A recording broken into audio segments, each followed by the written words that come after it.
السلام علیکم ناظرین، امید کرتا ہوں کہ آپ سب خیریت سے ہوں گے۔ ناظرین، اللہ پاک نے قرآن مجید میں ارشاد فرمایا، اور زنا کے قریب بھی نہ جاؤ، بے شک وہ بڑی بے حیائی اور برائی کا راستہ ہے۔ ناظرین، کیا آپ جانتے ہیں کہ زنا کی ابتدا کب اور کیسے ہوئی، اور اس کائنات عالم میں کس بدبخت نے سب سے پہلے اس گناہ کا ارتکاب کیا؟ ناظرین، آج ہم اس ویڈیو میں آپ کو بتائیں گے کہ زنا کا آغاز کب اور کس نے کیا، اور اس کی اسلام میں سزا کیا ہے۔ ناظرین، ابو البشر حضرت آدم علیہ السلام اور حضرت اماں حوا سلام اللہ علیہا، انہوں نے ابلیس کے بہکاوے میں آ کے اللہ کے نافرمانی کرتے ہوئے شجر ممنوعہ کا پھل کھایا، تو اللہ پاک نے حضرت آدم علیہ السلام اور حضرت اماں حوا کو جنت سے نکال کر زمین پر بھیج دیا، اور پھر اللہ کے حکم سے حضرت آدم علیہ السلام اور حضرت اماں حوا کے ہاں اولاد پیدا ہوئی۔ بعض روایات میں آیا ہے کہ حضرت حوا سلام اللہ علیہا کو 20 حمل ٹھہرے، جس سے 40 بچے پیدا ہوئے، اور ہر حمل سے ایک ایک لڑکا اور ایک ایک لڑکی کی پیدائش ہوئی۔ ناظرین، حضرت آدم علیہ السلام چونکہ کائنات میں پہلے انسان تھے، اور زمین پر حضرت انسان کی نسل بڑھانے کے لیے ایک حمل سے پیدا ہونے والے لڑکے کی شادی دوسرے حمل سے پیدا ہونے والی لڑکی کے ساتھ کر دی جاتی تھی، جبکہ دوسرے حمل کی لڑکی کی شادی پہلے حمل کے لڑکے سے کی جاتی تھی، اور اسی طرح ایک حمل سے پیدا ہونے والا لڑکا اور لڑکی اللہ رب العزت کے حکم سے بہن بھائی قرار پاتے۔ ناظرین، اسی دوران حضرت آدم علیہ السلام کے ہاں قابیل اور حابیل 2 بیٹے پیدا ہوئے۔ حضرت قابیل کی بہن اکلیمہ بہت خوبصورت تھی، جبکہ حابیل کی بہن جو اس کے ساتھ پیدا ہوئی وہ اتنی خوبصورت نہیں تھی۔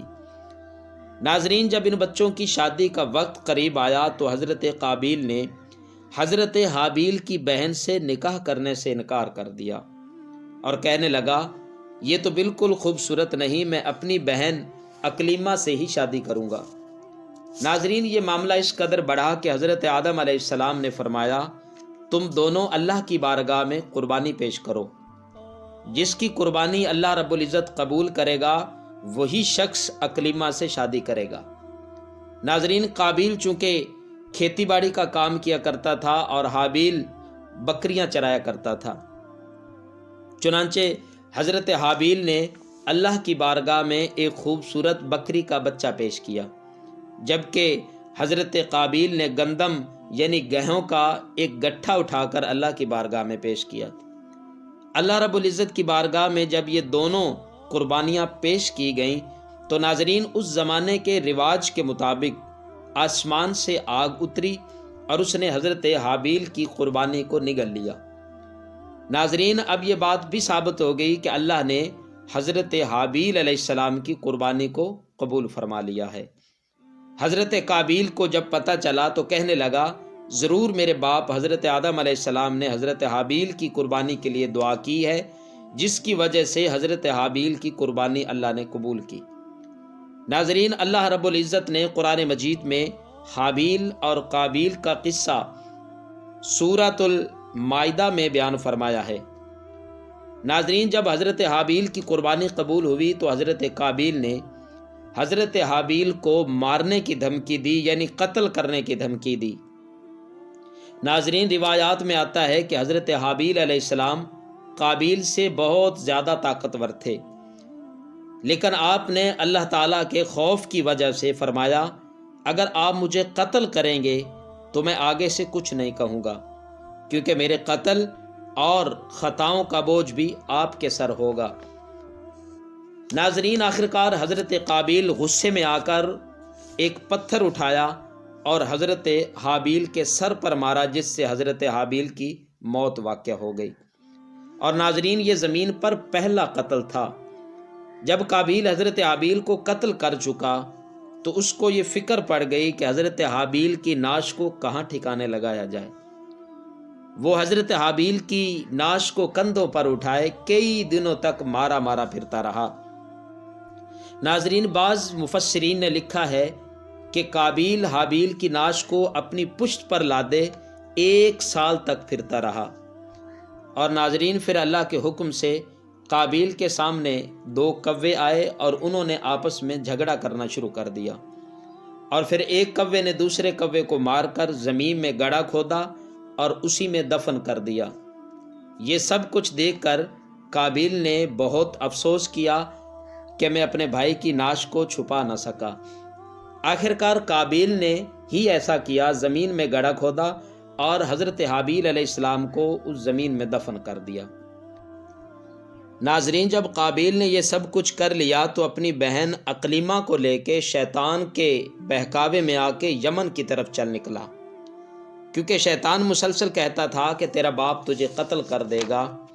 ناظرین، قابیل شیطان کے بہکاوے میں آ کے دور دراز وادیوں میں فرار ہو گیا اور اپنے باپ حضرت آدم علیہ السلام کے سچے دین کو چھوڑ کے پہلے آتش پرستی اور پھر بت پرستی شروع کر دی۔ دنیا میں قتل و غارت، حسد و فساد، آتش پرستی اور بت پرستی کی بنیاد قابیل نے ہی رکھی تھی، اور اس کائنات عالم میں زنا کا ارتکاب بھی قابیل نے ہی کیا تھا۔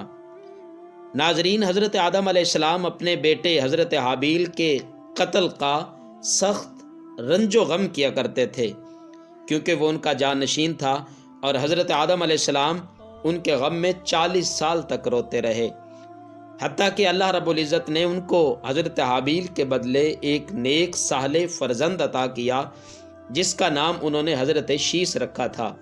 شیس کے معنی ہیں اللہ کا عطیہ، اور اللہ رب العزت نے حضرت شیس علیہ السلام کو نبوت سے سرفراز کیا۔ ناظرین، حضرت حابیل کے قتل کے بعد قابیل نے اپنی بہن اقلیمہ سے شادی کی، یعنی زنا کیا، جس سے اس کائنات عالم میں زنا کی ابتدا ہوئی۔ زنا کو اسلام میں بہت بڑا گناہ شمار کیا گیا ہے۔ ناظرین، اس گناہ کی سزا دنیا میں بھی ملے گی، اور اللہ تعالیٰ کے ہاں اس کام کی سخت سزا ہے۔ ناظرین، اللہ رب العزت نے قرآن مجید میں فرمایا کہ زنا کار عورت اور مرد میں سے ہر ایک کو 100 کوڑے لگاؤ، اور ان کی اللہ کی شریعت کی حد جاری کرتے ہوئے تم ان پر ترس نہ کھاؤ۔ ناظرین، زنا کی شرعی سزا یہ ہے کہ اگر بالغ شادی شدہ مرد عورت زنا کرے تو ان کو سنسار کیا جائے، یعنی پتھر مار مار کر ان کو قتل کیا جائے، اور اگر غیر شادی شدہ یہ گناہ کرے تو ان کو 100 کوڑے سرعام مارے جائیں، تاکہ لوگ اس سے عبرت حاصل کریں۔ تو ناظرین، آج کی ہماری یہ ویڈیو امید کرتے ہیں آپ کو پسند آئے گی۔ انشاءاللہ ملتے ہیں اگلی ویڈیو کے ساتھ۔ اللہ حافظ۔